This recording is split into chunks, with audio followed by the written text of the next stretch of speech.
जो हमारे सत्ता पक्ष के लोग हैं वो हर चीज को ओन करना चाहते हैं।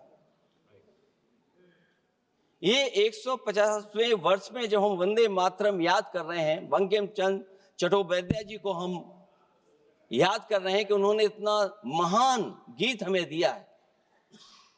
सत्ता पक्ष के लोग समय समय पर हमें देखने को मिलता है कि जो महापुरुष उनके नहीं हैं या जो चीज उनकी अच्छी नहीं है उनको वो ओन करना चाहते हैं।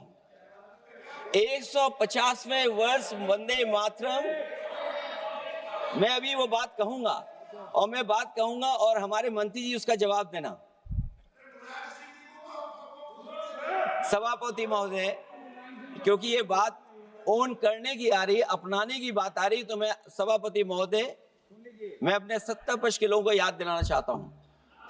सत्ता पक्ष के लोगों की जो पार्टी आज है भारतीय जनता पार्टी, जिस समय गठन हो रहा था, हमारे मुंबई और महाराष्ट्र के लोग जानते होंगे कि जिस समय गठन की चर्चा थी उस समय आपके जो अध्यक्ष चुने गए थे उनको जो भाषण देना उस पर भी बहस चल रही थी। और बहस इस बात की थी कि भारतीय जनता पार्टी सेकुलर रास्ते पे जाएगी, सोशलिस्ट रास्ते पे जाएगी कि नहीं जाएगी। तमाम विरोध के बाद भी उस समय के उनके राष्ट्रीय अध्यक्ष जो चुने गए थे उन्होंने वही रास्ता अपनाया अपने भाषण में। समाजवादी आंदोलन, समाजवादी विचारधारा और सेकुलर रास्ता अपनाया। और वही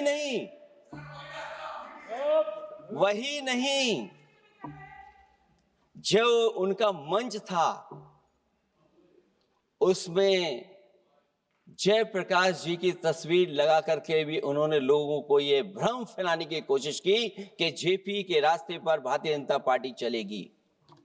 बताएं माननीय मंत्री जी, आप कितने सेकुलर हैं आज, कितने सोशलिस्ट हैं आज? अभी गौरव गोगोई जी ने ठीक कहा, इंडिगो का हवाई जहाज उड़ नहीं रहे हैं, उड़ नहीं रहे कि उड़ाए नहीं जा रहे हैं? उड़ाए नहीं जा रहे।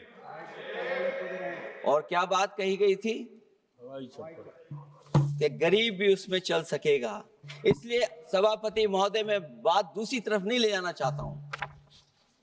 वंदे मातरम सिर्फ गाने के लिए नहीं है, निभाने के लिए भी होना चाहिए।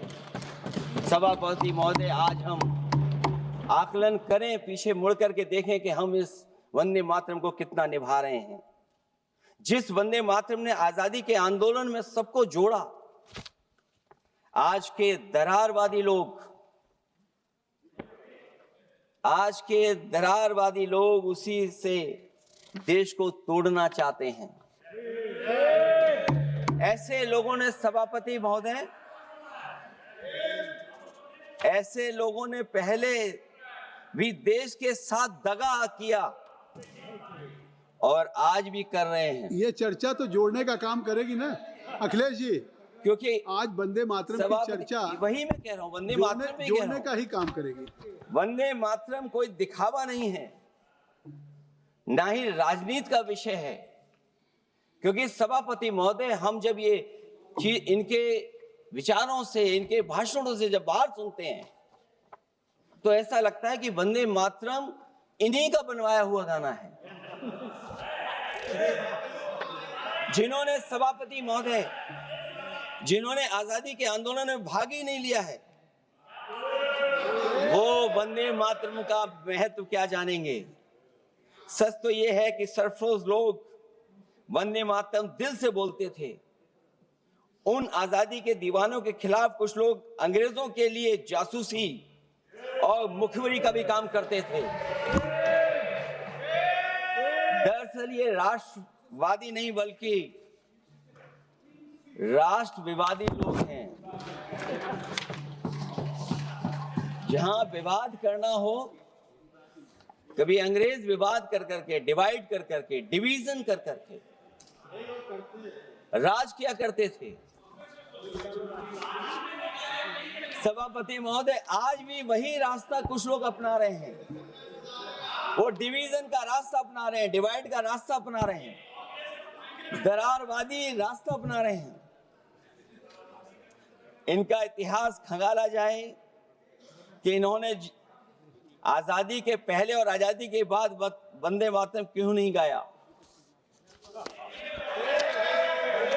ये सभापति महोदय, आज जब हम वंदे मातरम पे इतनी चर्चा कर रहे हैं, जिस भाव से हम लोग यहाँ बैठे हैं, कम से कम ये भी खंगाला जाए इतिहास में कि वंदे मातरम कुछ लोगों ने कब गाया।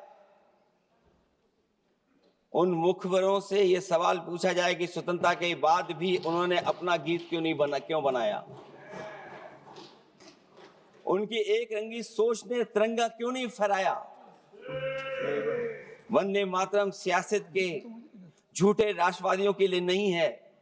गलत लोगों की गलत मंशा पूरा देश समझता है और केवल यही नहीं ओन करते हैं। कभी कभी भारत माता का जो चित्र है, जो पेंटिंग कभी बंगाल के महान लोगों ने बनाई थी,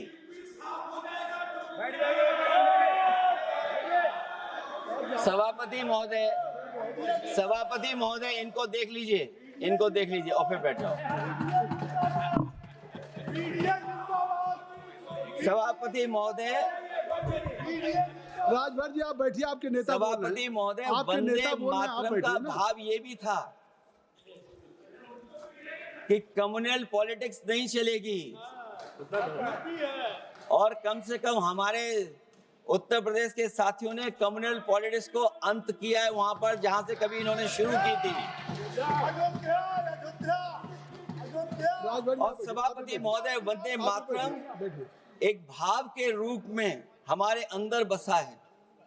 चाहे उसके शब्द न याद हो, चाहे अर्थ न मालूम हो, चाहे पूरा याद न हो, उस सच्चे भारतीय के अंदर देश प्रेम की भावना जगाने के लिए इसके दो शब्द ही काफी हैं। जो सच में देश की एकता और अखंडता चाहते हैं, जो भाईचारे को बुनियाद मानते हैं, उनके लिए दो शब्द भी पर्याप्त हैं जो इस वंदे मातरम से हमें मिलते हैं।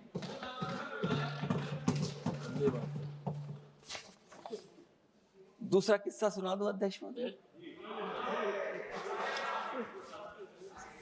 सभापति महोदय, इनका इतिहास खंगाल लीजिए, पूरा निकाल लीजिए। चुनावी सभाओं में कभी बाबा साहब भीमराव अंबेडकर जी की तस्वीर ये लोग नहीं लगाते थे। ये बात अगर सही हो तो बता दो। और ये तस्वीर कब लगाना शुरू किए? इनका एक सहयोगी साथी संगठन, जिस समय समाजवादी पार्टी और बहुजन समाज पार्टी ने मिलकर के इन्हें उत्तर प्रदेश में हरा दिया था, उसी दिन के बाद से बाबा साहब भीमराव अंबेडकर की प्रतिमा और तस्वीर लगाने लगे।